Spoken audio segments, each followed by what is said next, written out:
Assalamualaikum warahmatullahi wabarakatuh. Waalaikumsalam warahmatullahi wabarakatuh. Salam persaudaraan. Desa Trate Jaya.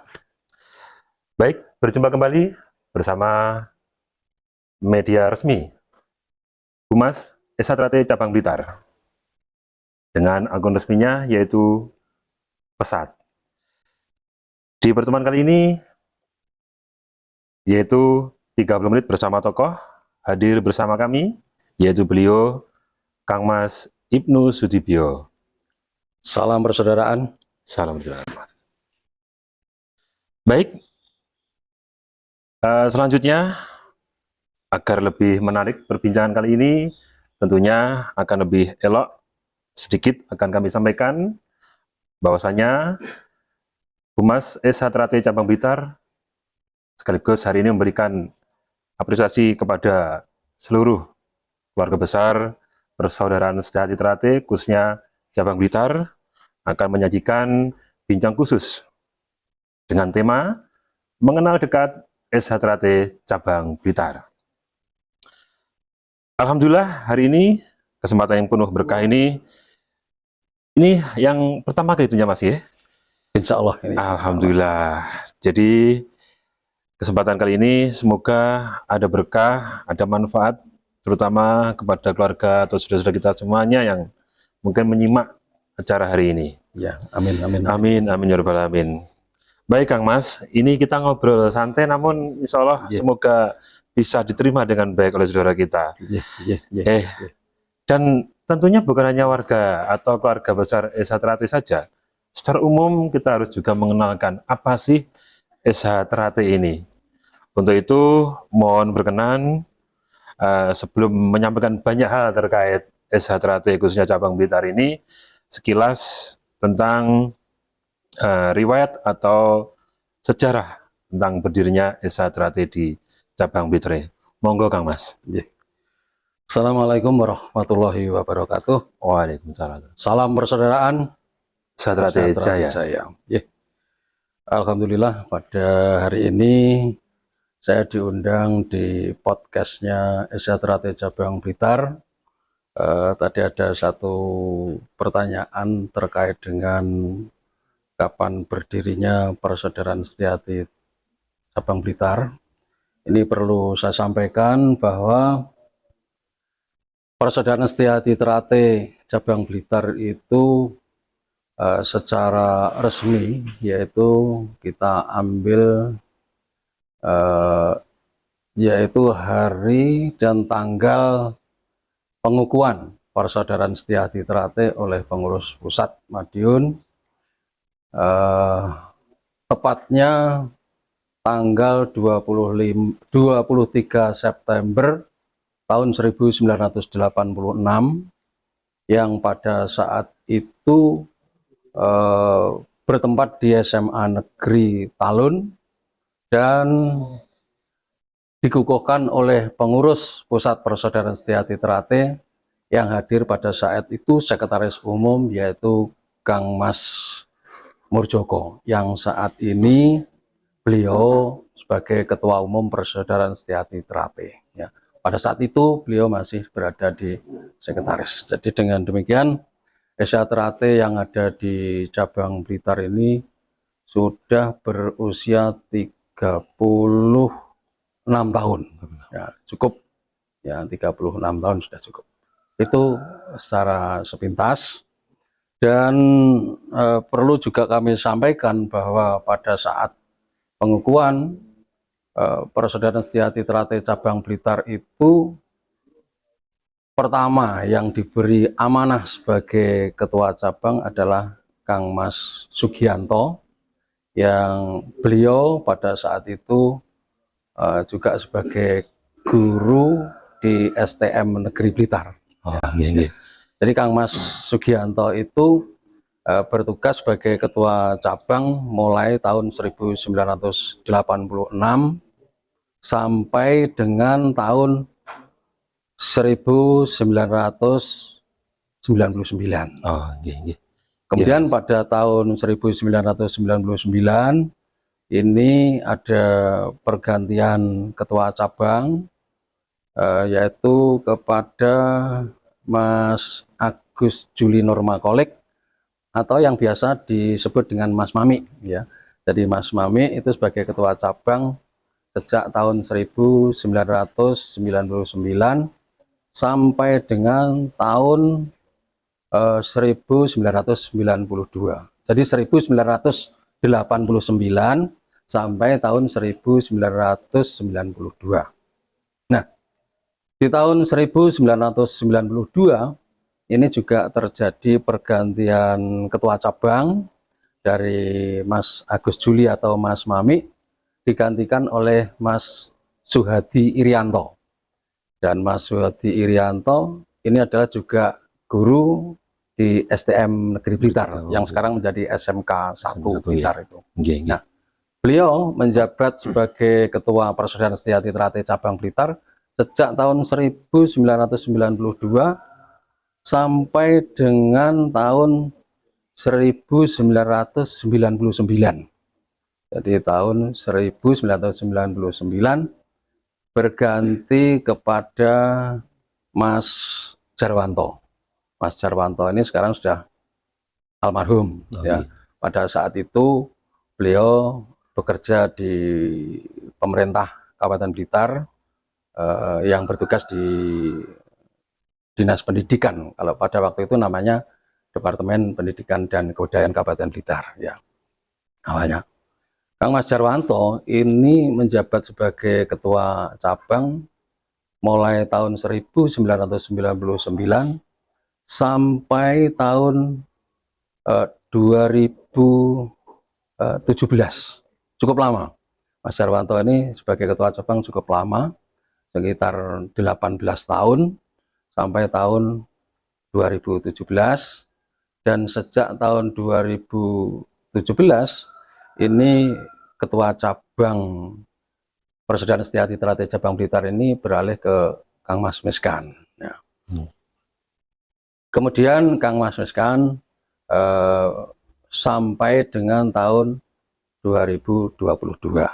Nah, di saat tahun 2022 inilah ada yang namanya perapatan cabang, dan saat perapatan cabang ini sesuai dengan di ADART tahun 2021 bahwa setiap kabupaten ataupun kota ini harus berdiri cabang tersendiri. Kenapa demikian? Karena di Blitar itu yang namanya cabang Blitar ini sejak awal berdiri ini wilayahnya kabupaten maupun kota. Jadi dua daerah jadi satu cabang. Nah, sejak tahun 2022 ini Persaudaraan Setia Trate cabang Blitar khususnya yang berada di wilayah pemerintah Kota Blitar ini memang harus berdiri cabang tersendiri yang namanya Persaudaraan Setia Trate cabang Kota Blitar. Nah, di tahun itu juga di tahun 2022 ini karena menjadi dua cabang maka berarti mesti ada dua kepengurusan. Nah, yang Persaudaraan Setia Trate cabang Blitar akhirnya wilayahnya tidak mencakup wilayah kota, wilayahnya hanya wilayah kabupaten. Dan pada saat itu yang diberi amanah sebagai ketua cabang itu saya, yaitu Ibnu Sutibyo.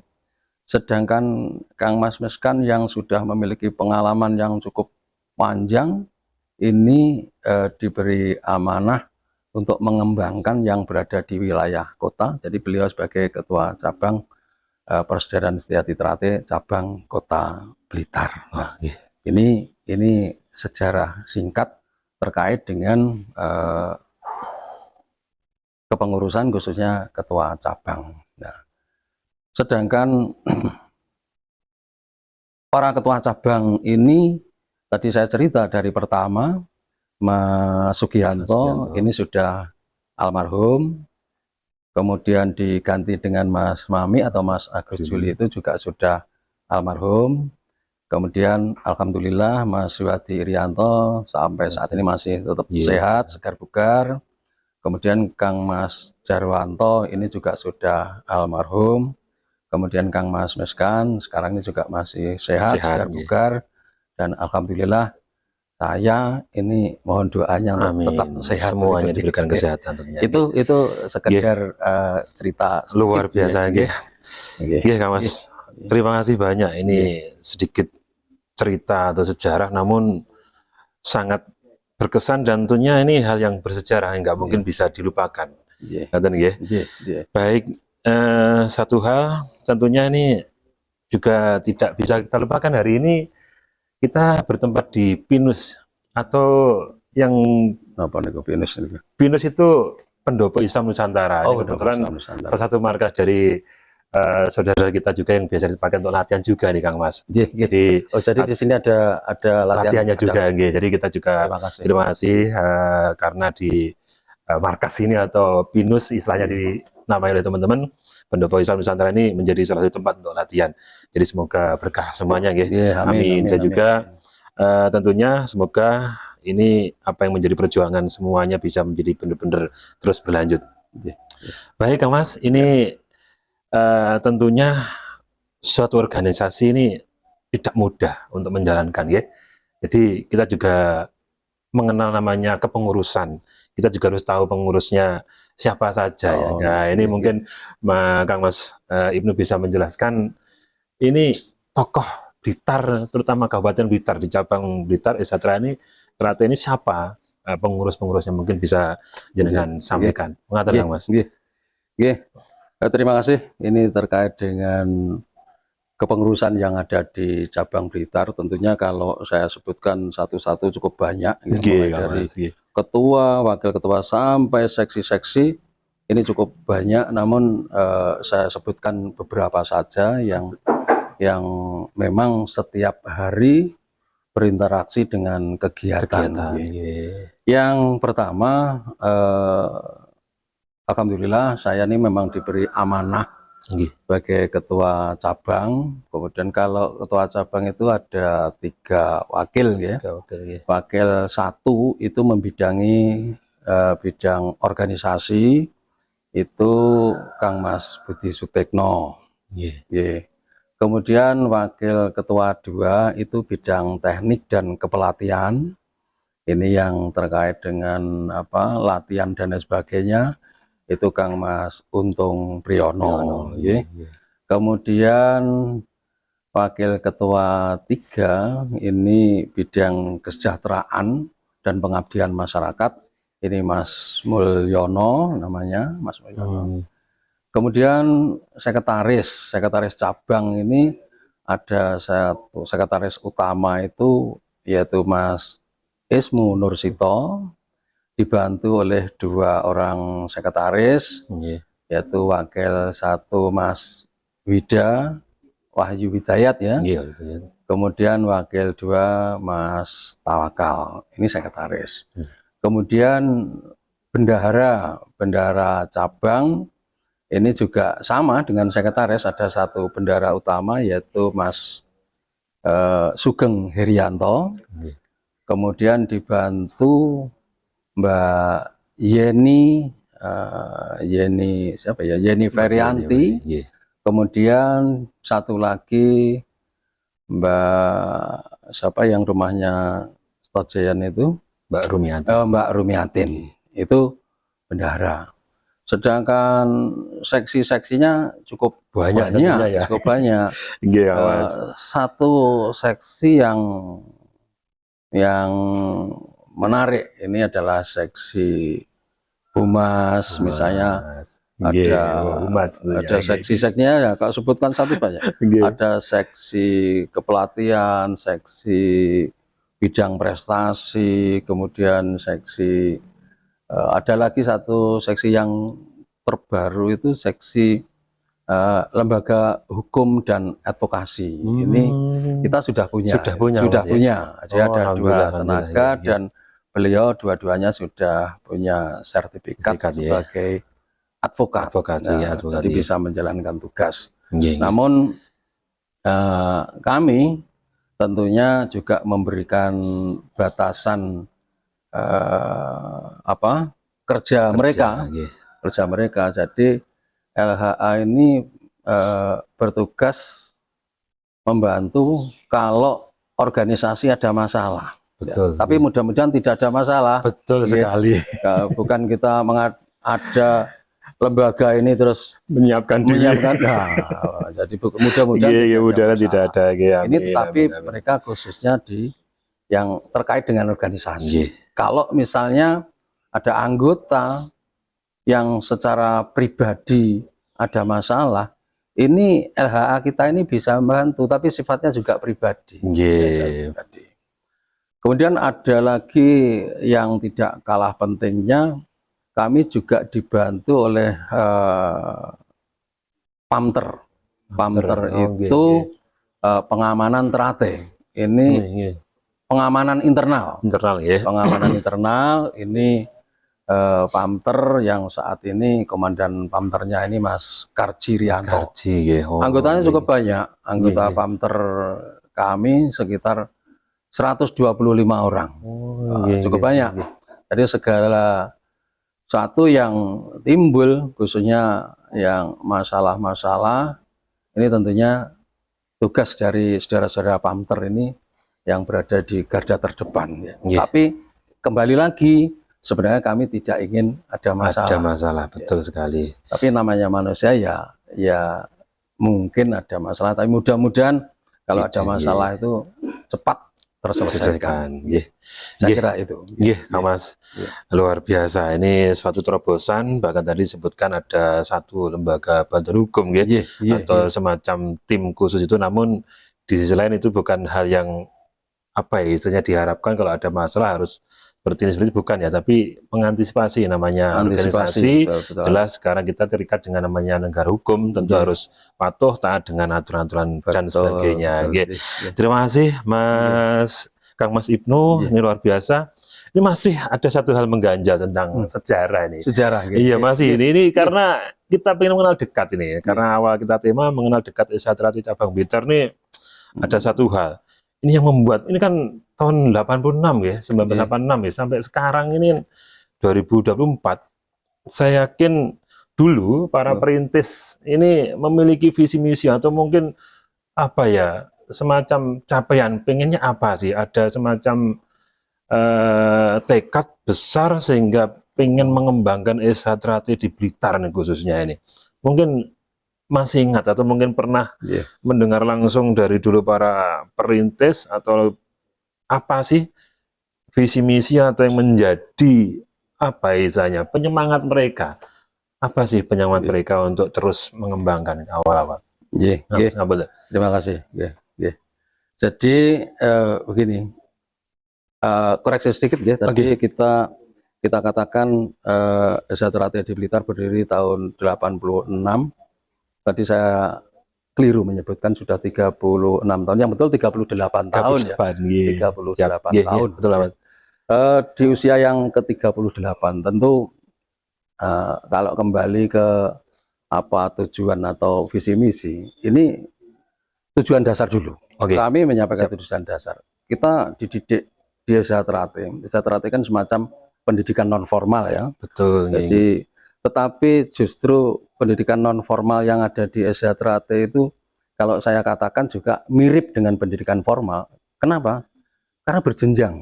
Kebetulan saya ini juga seorang pensiunan guru. Jadi tahu SH Trate ini adalah organisasi yang mirip-mirip dengan di sekolah. Ada karir ya? Ada kelas-kelasnya ada level-level, ada jenjang-jenjangnya. Jadi ada begitu masuk itu tahapan-tahapannya menjadi siswa, namanya siswa. Nanti kalau disahkan menjadi warga, siswa itu saja dibagi menjadi beberapa level ya. Ada siswa baru pertama namanya siswa yang bersabuk polos. Polos artinya sama dengan bajunya itu, bajunya hitam. Memang pencak silat aturannya bajunya hitam. Itu sabuknya polos. Nanti kalau naik kelas seperti di sekolah itu naik ke kelas 2 begitu. Nah, ini sabuknya ganti menjadi sabuk yang jambon, merah jambu. Ini sudah mengalami ujian juga, latihan, menghafalkan materi, ujian. Setelah lulus naik kelas. Nah, dari polos, jambon ke sabuk hijau. Nah, sabuk hijau latihan lagi, menghafalkan materi, ada senamnya, ada jurusnya, ada sambungnya, ya. Karena pencak silat ya otomatis ada sambung, ya harus latihan, tetapi bukan untuk Betul, gagah-gagahan. nggih. Nah, kalau sudah lulus di sabuk hijau itu naik ke sabuk putih. Nah, latihan lagi terus, latihan lagi. Ya, paling tidak 2 tahun. Setelah itu paling tidak latihan 2 tahun. Nah, kalau sudah 2 tahun atau sabuk putih sudah selesai, itu mengikuti ujian dan berbagai berbagai ritual ya, atau mungkin upacara begitu. Kalau sekolah itu namanya wisuda. Nah, ini anggota ini meningkat statusnya menjadi warga. Ya, jadi kalau yang jenjang-jenjang tadi namanya siswa, kalau sudah wisuda sudah lulus menjadi warga. Sebutannya gitu. Jadi anggota SH Teratai itu ada warga, ada siswa. Tapi tidak secara otomatis warga itu bisa menjadi pelatih. Kenapa? Karena untuk menjadi pelatih harus mengikuti diklat dulu ya. Harus mengikuti diklat, karena dia akan diberi kepercayaan untuk pelatih. Berarti tidak serta merta langsung jadi pelatih. Itu kalau saya mengatakan itu kurikulum. Di sekolah kan ada kurikulum. Ada kurikulumnya kelas 1, kelas 2, kelas 3, sampai kelas 6. Kalau di SD kan sesuai bidangnya. Nah, kemudian Desa Teratai itu secara umum bertujuan untuk mendidik manusia. Nah, kan sama dengan sekolah. Ya, ini juga mendidik. Desa Teratai mendidik manusia ini menjadi manusia yang berbudi luhur. Wah, tinggi sekali berbudi luhur. Tahu benar dan salah. Tahu benar dan salah. Berarti orang Desa Teratai itu diajari kebenaran. Tadi diajari supaya berbudi luhur, berbudi baik, tingkah laku yang sopan, tingkah laku yang baik, berperilaku yang baik, berkelakuan baik, itu budi luhur. Tahu benar dan salah. Loh, ini loh yang benar, ini loh yang salah. Sudah ditunjukkan di Desa Teratai. Harapannya orang Desa Teratai itu ya mengikuti yang benar, melakukan yang benar ya tentunya. Betul. Kemudian iman dan takwa kepada Tuhan Yang Maha Esa sesuai dengan agama dan keyakinan masing-masing. Kalau mengaku agama Islam, ikut Desa Teratai, keagamanya harus meningkat. Demikian juga yang Kristen, yang Katolik, dan lain sebagainya. Terus di samping itu masih orang Desa Teratai itu harus ngerti empan papan. Artinya bisa menempatkan dirinya, tahu akan kapasitas dirinya. Betul. Ini. Nah, di samping itu juga Desa Teratai ini juga tidak semata-mata itu Desa Teratai karena ajarannya juga ajaran bela diri pencak silat. Ini juga tadi saya sebutkan ada seksi kepelatihan di bidang prestasi. Maka juga kita berharap orang-orang Desa Teratai ini kalau juga berprestasi di bidang pencak silat. Terbukti kita di cabang Blitar ini banyak prestasi yang diraih ketika mengikuti pertandingan. Jadi atlet-atlet yang untuk stoknya IPSI Kabupaten itu kita juga partisipasi. Banyak juga atlet-atlet dari Desa Teratai. Ini keatletan. Ya. Kemudian mengenai keanggotaan kita, alhamdulillah perkembangan tiap tahun meningkat. Luar biasa. Tiap tahun meningkat sehingga tahun ini kira-kira di cabang Blitar itu sekitar hampir 25.000 anggota. 25.000 ya? Luar biasa. Padahal awalnya dulu ya hanya beberapa puluh begitu. Setelah berusia 38 tahun ini sudah sekitar 25.000 anggota. Cukup besar. Karena itu kita juga sangat berharap jumlah yang cukup besar ini kembali lagi kepada ajaran bahwa kita dididik manusia yang berbudi luhur. Kalau 25.000 orang sudah berbudi luhur, insya Allah Kabupaten Blitar ini ayam tentrem. Ya, mendukung pemerintah juga. Yang jelas tahu benar dasar. Desa Teratai diharapkan tidak pernah salah. Betul. mengikuti Nggih, jalan nggih. yang benar. Amin, nggih. Itu Nggih, barangkali. Kang Mas. Nggih. Ini semakin seru nih percakapan kita hari ini. Nggih, nggih, Tadi nggih. kan visi misi saja sebegitu luar biasa Iya, iya. penjelasannya. Namun ini juga tentunya juga tidak lepas karena nenek moyang kita ya juga Nggih, melestarikan nggih. juga kayaknya. Betul, betul. Mungkin itu ada gambaran juga nggak, Mas? Nggih.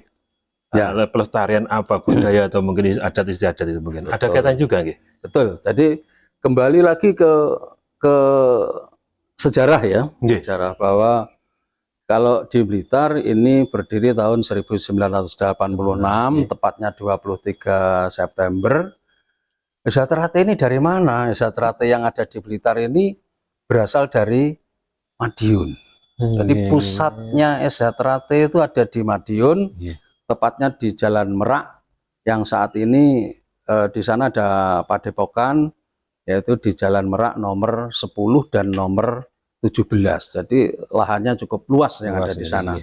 Nah, itu kondisi saat ini.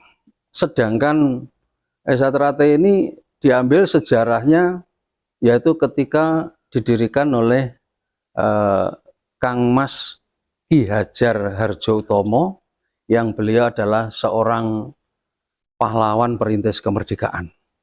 Jadi memang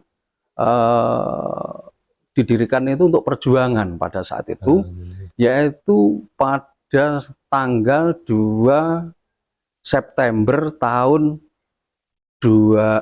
1922. 100 tahun lebih. Makanya 2 tahun yang lalu di pusat itu ada satu peringatan yang namanya peringatan satu abad. Ya? Kita itu 1 abad lebih. Jadi Esa Terate itu memang sudah organisasi yang sudah cukup tua, di atas 100 tahun. Jarang loh organisasi yang sampai 100 tahun. Sekali. Ini kemampuan ini organisasi, organisasi perjuangan. Nah, ini termasuk, nah kembali lagi ke jenengan sampaikan ini pelestarian budaya. Esa Terate organisasi yang melestarikan budaya bangsa. Menjaga. Kenapa? Betul. Karena ini ajaran pencak silat ini asli Indonesia. Nah, itu. Jadi pencak silat itu asli Indonesia. Karena itu Esa Terate adalah organisasi yang melestarikan budaya bangsa. Tidak sembarangan ini. Jadi betul, budaya bangsa bertahan sampai organisasinya bertahan 100 tahun. 100 tahun lebih sampai hari ini. Iya, 100 tahun lebih, luar biasa. Luar biasa. Nggih, Kang Mas. Ibnu yang tentunya ini tentang sejarah emang kalau dikupas tuntas mungkin nggak cukup sehari. Nggak cukup sehari. Kalau hari ini kita teruskan mungkin akan banyak. Nah ini tentunya karena hari ini saat ini menjelang, kalau kami dengar akan ada peristiwa atau saat-saat yang bersejarah bagi calon warga katanya ya. Ini kan tentunya juga harus kita bersiap diri akan adanya dinamika atau mungkin hal-hal yang akan dihadapi ya. Namun sebelum mengarah ke situ, Kang Mas, ini mungkin kita sedikit mengingatkan untuk saudara-saudara kita, mungkin tujuan dari organisasi Esa Terate ini secara apa ya, ini mungkin bisa dijelaskan tujuan dari organisasi Esa Terate sendiri nih. Kalau tadi disebutkan ada bagaimana menjadi manusia yang berbudi luhur dan sebagainya. Ini mungkin secara organisasinya ini mungkin bisa dijelaskan Kang Mas. Ngapunten, monggo. Juga ini tidak lepas dari apa yang saya sampaikan tadi. Kita diajarkan untuk berbudi luhur itu, kalau misalnya ajarannya udah benar ya, budi luhur. Jadi wong apik, perilakunya baik, sopan santun, ucapannya juga baik, siap menolong orang lain. Tapi ngapunten, apa yang panjenengan tanyakan tadi, sebentar lagi itu kan kita ada satu kegiatan yang merupakan kegiatan rutin yang setiap tahun kita laksanakan, yaitu tadi wisudanya adik-adik yang sudah latihan selama kurang lebih 2 tahun. Jadi sudah sabuk putih, sudah mengikuti ujian secara fisik, nanti juga masih ada ujian kerohanian. Ya. Setelah itu nanti kalau sudah lulus ujian itu akan diwisuda. Nah, biasanya, mohon maaf ini, biasanya ketika ada wisuda itu kakak-kakaknya yang sudah wisuda tahun-tahun yang dulu, misalnya 2 tahun yang lalu, 4 tahun yang lalu, ini dalam rangka mangayu bagyo, ya, apa ya istilahnya, menghormati adik-adiknya. Ini biasanya ya datang mendekati lokasi yang digunakan untuk wisuda itu, biasanya begitu. Hanya kami agak sayangkan kadang-kadang kalau datang mendekati lokasi itu yang tujuan utamanya Mangayu Bagyo itu bagus, kalau beliau-beliau itu datang kemudian berdoa di tempat itu bagus, tapi kadang-kadang ini tidak selalu ya namanya, kadang-kadang itu berangkatnya itu semayanan. Iya, berangkatnya itu janjian. Nanti berangkat jam sekian ya, titik kumpulnya di sini. Sehingga ketika berangkat menuju lokasi ataupun pulangnya nantinya, kalau bersama-sama, kadang-kadang ini ya kalau jumlahnya banyak terus naik sepeda motor kan bareng-bareng, atau mungkin orang lain menyebut konvoi. Menyebut konvoi. Nah, ini kalau kami di organisasi jelas kegiatan itu dilarang. Kegiatan dilarang. Apalagi dia bersepeda motor dalam jumlah banyak, tidak mengenakan helm, kan sudah melanggar. Aturan itu tentunya. Kemudian kadang-kadang ada yang, mapunten, ini pengalaman yang sudah itu karena dia di rumah sebagai pekerja penebang kayu, mesti punya mesin senso ya. Punya mesin senso, itu rantainya dilepas, dia boncengan di sepeda motor, senso itu dibunyikan di tengah jalan, akhirnya nah, akhirnya suaranya mengganggu orang. Ini kami larang, tidak boleh seperti itu. Kalau foto mau datang itu harus menggunakan kendaraan roda 4, nanti berhenti di sekitar situ berdoa. Tapi harapan kami ya sebenarnya mas-masnya yang dulu itu sudah cukup berdoa di rumah, berdoa di rumah supaya prosesi wisudanya adik-adiknya lancar. Akhirnya setelah itu kan punya adik baru, ya punya adik baru. Dan ini ya menjadi apa ya? Kalau seperti yang saya ceritakan tadi, tentunya juga akan mengganggu masyarakat yang lain, pengguna jalan yang lain. Memang ini tentunya suatu kondisi yang tidak bisa dipungkiri, karena kondisi-kondisi ya namanya anak muda, namun di sisi lain ini tentunya yang namanya suatu perkumpulan, ya ini mungkin bukan hanya di Eshatrate, mungkin di Eshatrate itu istilahnya mungkin apa ya, ngumpul bareng tadi, emang seneng ya, tapi tidak menutup kemungkinan karena ada hal contoh yang kita ambil apa ya, hiruk pikuknya senangnya kayak supporter bola misalnya, mereka juga konvoi, kan itu jelas-jelas juga sama melanggar. Kita di sini akhirnya dogma atau istilahnya masyarakat itu memberi label, wah konvoi ini mesti ESA, itu jelas dari organisasi sendiri memang benar-benar sudah melarang gini. Ini memang ada instruksi atau semacam peraturan keras, mungkin bisa diperjelas lagi supaya ini biar tidak apa ya, menimbulkan persepsi yang miring, karena kita jangan seperti cerita tadi di awal dengan sejarah perjuangan, kalau hanya nanti segelintir orang atau oknum yang melakukan itu, apalagi oknum yang mungkin dengan sengaja ini kadang mengatasnamakan aku luwung Esa, bahasanya ini kan sudah berisiko ya, apalagi kita musim seperti ini. Mungkin ini tadi penekanan aturan atau mungkin apa, instruksi hal apa yang dilakukan organisasi atau secara kepengurusan terhadap saudara kita atau orang-orang supaya ini tidak terjadi, ngoten nggak Mas? Mungkin bisa berjelas. Jadi terkait dengan apa yang terjadi, semacam tadi saya sampaikan bahwa hal-hal semacam itu jelas kami melarang keras, dilarang. Bahkan surat itu sudah kita sampaikan lewat pengurus ranting, kita sampaikan lewat video, himbauan-himbauan gitu ya. Kita sampaikan pada saat rapat-rapat, dan tentu dan lain sebagainya banyak ya, lewat media-media juga kita sampaikan bahwa kegiatan ini tidak boleh, kegiatan ini mencederai kita ya. Supaya tetap kembali lagi kalau ada kegiatan itu tolong saudara-saudara berdoa supaya kegiatan pelaksanaan itu berjalan lancar. Baik, tapi begini ya, mohon maaf ini fenomena itu yang kita tahu saat ini ya tidak hanya SHTRAT saja ya.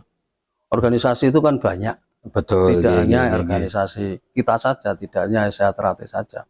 Saya tidak mungkin akan menyebutkan organisasi lain A, B, C, tapi kenyataan di lapangan mungkin kalau teman-teman yang berada di petugas itu mesti sudah punya data siapa yang lewat, siapa yang lewat. Bahkan ya, karena misalnya karena pencaksilat itu aturannya menggunakan baju hitam, maka pokoknya hitam lewat, hitam lewat. Ini kadang-kadang masyarakat capnya gitu, hitam lewat. Dan ditambahi, loh yang lewat itu kok hitam itu mesti SHTRAT. Itu saya jawab, itu tidak mesti SHTRAT ya. Karena aturan pakaian untuk pencaksilat itu harus hitam. Dan bukan orang pencaksilat juga banyak yang bisa punya pakaian hitam tentunya, dan bisa beli di mana-mana ya, dengan mudah bisa beli di mana-mana. Jadi sulit kalau mengidentifikasi kecuali sudah orangnya sudah ditangkap, orangnya ada nih, oh ini dengan segala bukti, kartunya punya, kemudian pakaiannya dia komplit, keikutsertaannya ada, itu baru bisa disimpulkan, oh ini yang melakukan yang ini, yang melakukan yang ini. Baik, Kang Mas. Itu, ini seru sekali nih.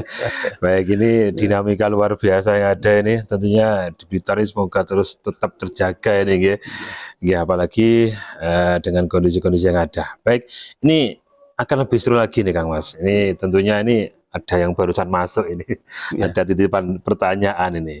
Ini kaitan dengan komunitas, Kang Mas. Ini mungkin jenengan sudah dengar ya.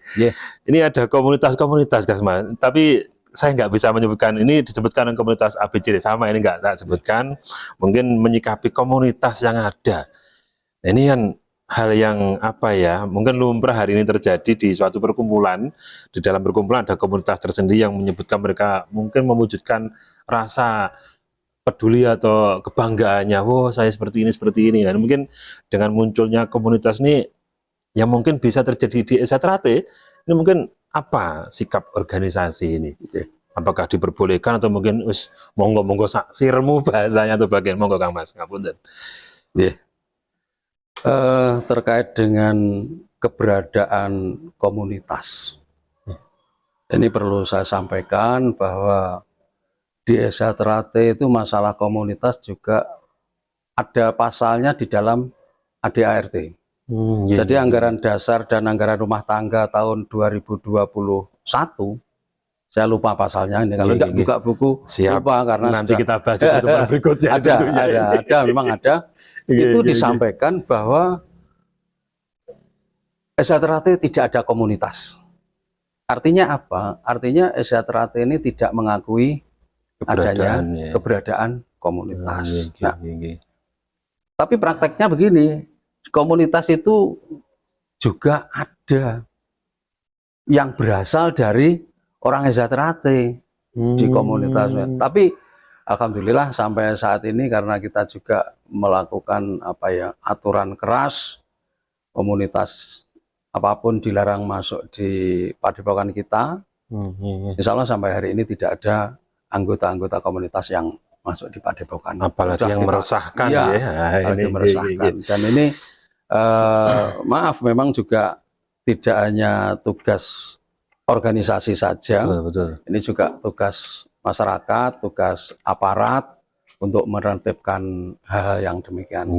Kita bukan tidak mau ikut mau, kita selalu membuat himbauan, membuat instruksi dan sebagainya.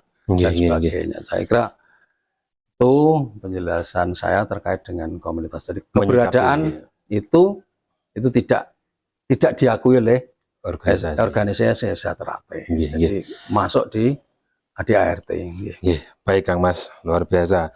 Dengan jelas gamblang aturannya bahkan tertera di ADART nggih. Komunitas yang benar-benar memang tidak diakui keberadaannya. Nah ini harus ini nggih dulur-dulur monggo ini jangan sampai kita melanggar ADART yang sudah resmi dan diakui keberadaannya. Monggo kita saling menjaganya. Ngaten nggih.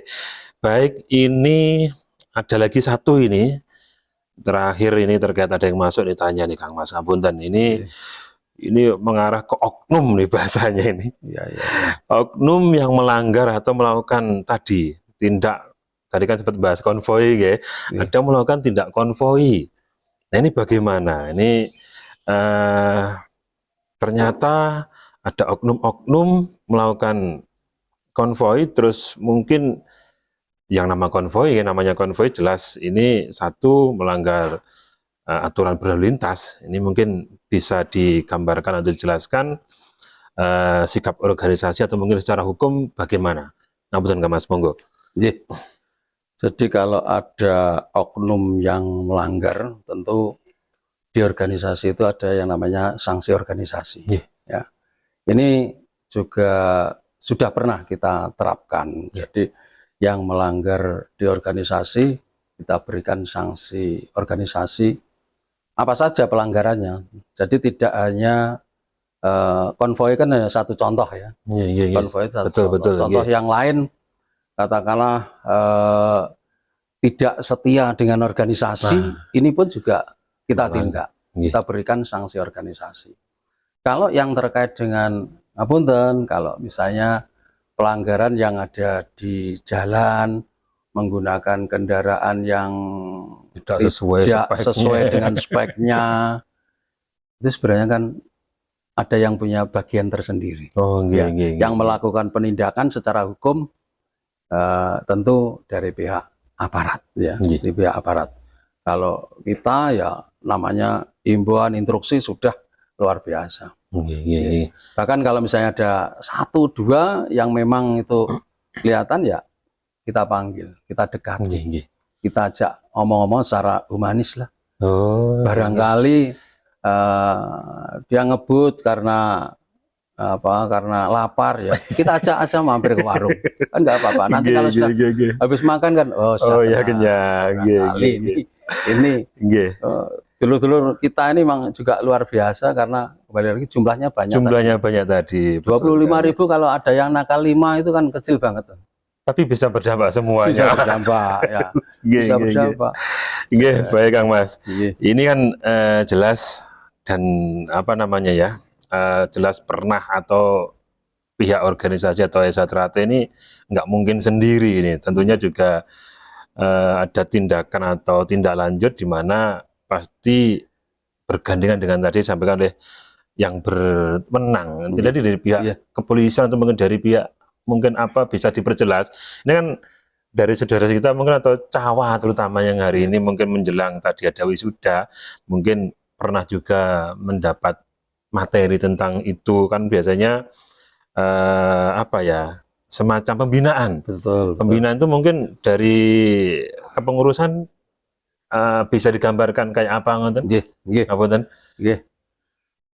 Terkait dengan menjadi program latihan, baik latihan cabang maupun latihan yang ada di ranting, ini kita sudah menjalin kerjasama dengan aparat, baik kepolisian maupun TNI.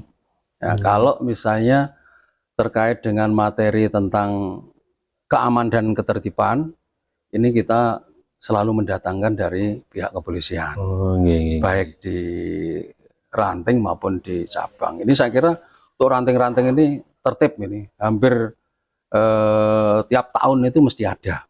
Jadi mereka juga menghadirkan. Kemudian tentang bela negara. Biasanya kita mendatangkan yang dari unsur TNI. Ini bentuk kerjasama kita dengan aparat, dengan TNI Polri dalam rangka mendidik manusia yang berbudi luhur. Tentunya berjiwa Pancasila juga. Tentu karena kan dasarnya Sejahtera-Trate adalah Pancasila dan Undang-Undang Dasar 1945. Baik Kang Mas, ini suatu kehormatan juga hari ini, yang mana kegiatan hari ini sekali lagi kita juga berada di sini di suatu markas atau bahasanya di sini Nggih, pendopo nggih. Islam Nusantara nggih. Pendopo Ini Islam terima Nusantara. kasih, ini tempat yang Nggih, luar biasa, semoga nanti bisa berlanjut kerjasama ini. Namun sebelum kita akhiri, karena ini sudah waktu juga nggak memungkinkan, ini mungkin kita di akhir sesi ini ada harapan atau pesan-kesan Kang Mas Ibnu untuk disampaikan kepada calon warga dan juga untuk saudara-saudara kita yang warga Esa Trate khususnya yang ada di cabang Blitar ini. Monggo Kang nggih, Mas untuk sebagai nggih. penutup ini. Eh, Kami dari pengurus Persaudaraan Setiati Trate Cabang Blitar tentu berharap kepada seluruh anggota Persaudaraan Setiati Trate di Cabang Blitar, baik warga maupun siswa, khususnya siswa yang akan mengikuti kegiatan wisuda pada tahun ini, waktunya ya tidak lama lagi karena Nggih, di kita selalu menggunakan bulan Suro. Harapan kami supaya adik-adik menyiapkan diri, jaga baik-baik kesehatannya, kesehatan. ya, sehingga pada saat kegiatan nanti tidak ada yang gagal. Ya. Kemudian khususnya bagi para warga Persaudaraan Setiati Trate, ini marilah kita antarkan adik-adik kita ini menjadi warga Esa Trate yang baik, menjadi warga Esa Trate yang bisa menjadi teladan yang ada di masyarakat. Nggih. Juga tentunya harus diberi contoh oleh kakak-kakaknya, ya. Kalau kakak-kakaknya contohnya tidak bagus, nanti adik-adiknya ya ikut-ikut, ya. Betul nggih. Harapan kita semuanya tanpa kecuali, apakah warga atau siswa, semuanya tetap berperilaku seperti apa yang diajarkan di dalam tujuan mendidik orang Esa Trate, Betul nggih. berbudi luhur, tahu benar dan salah. Nah, Nggih. gitu. Saya kira itu tentu Nggih. kami juga berterima kasih kepada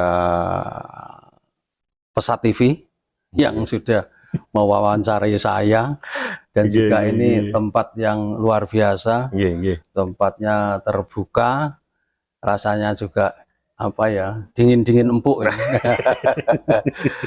Seru di sini Nggih, nggih. nggih, terima kasih. Nggih, Nggih. terima kasih banyak sekali nggih. Nggih, Kang Mas Ibnu dan juga para pecinta sekaligus istilahnya di sini subscriber ya atau pengikutnya daripada channel Humas Desa Trate Blitar yaitu Pesat. Di sini di akhir sesi ini kami mengaturkan banyak terima kasih atas kebersamaan pada kali ini. Tentunya di waktu yang akan mendatang kita akan mendatangkan tokoh-tokoh dengan tema dan bahasan yang menarik, tidak kalah menarik juga, yaitu masih di acara 30 menit bersama tokoh. Terima kasih. Dengan akhiran ucapan Alhamdulillahirrahmanirrahim. Salam sejahtera untuk kita semuanya. Assalamualaikum warahmatullahi wabarakatuh. Waalaikumsalam warahmatullahi wabarakatuh. Salam persaudaraan. Esa Trate Jaya. Jaya. Matur Nggih. nuwun. Nggih. Luar.